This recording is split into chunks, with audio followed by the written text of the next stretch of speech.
Hello and welcome to Turner Classic Movies. I'm Ben Mankiewicz. For the next several hours, we're highlighting the career of one of the most popular actors of his era, Dana Andrews. Up next, Andrews plays an attorney trying to prove the innocence of a man he is supposed to be prosecuting. From 20th Century Fox in 1947 and based on a true story, it's Boomerang. Andrews is Henry Harvey, the public attorney in a small Connecticut town where an elderly priest has been murdered. A suspect is arrested by the police, but the more Harvey learns about his story, the more he doubts the man's guilt, and he finds himself in a conflict with the town's chief detective, played by Lee J. Cobb.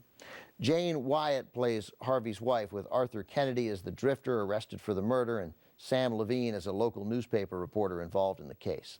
Directed by Elia Kazan, Boomerang is shot in a semi-documentary style with the help of producer Louis de Rochemont, a veteran of the March of Time series of newsreels. Much of the movie was shot in Connecticut, and it was in Bridgeport, Connecticut, where the original murder took place, but the town wouldn't issue a permit to film, so the crew moved a few towns over to Stamford and used locals in small roles to add authenticity. The process excited Kazan. As a director, he championed a more natural style of acting, the method best exemplified by actors like Marlon Brando, Carl Malden, and later Al Pacino. In Boomerang, Kazan cast actors he'd later work with on stage. Kazan would go on to direct Arthur Kennedy in All My Sons, not long after production wrapped on Boomerang, and 2 years later he directed Lee J. Cobb and Kennedy in Death of a Salesman.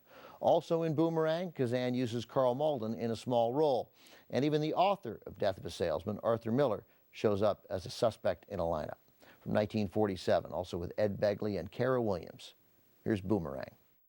For directing Boomerang, Elia Kazan was named the year's best director by the National Board of Review and by the New York Film Critics.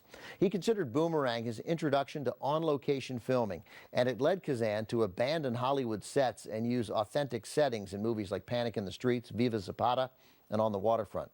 If the narrator of Boomerang sounded familiar to you, it may be because you also heard him as the narrator of The House on 92nd Street, The Iron Curtain, or He Walked by Night. The actor's name is Reed Hadley, and in the 1950s, he was the star of a TV series, Racket Squad. Up next, Dana Andrews works with director Otto Preminger. It's a dark romance, also with Alice Faye and Linda Darnell.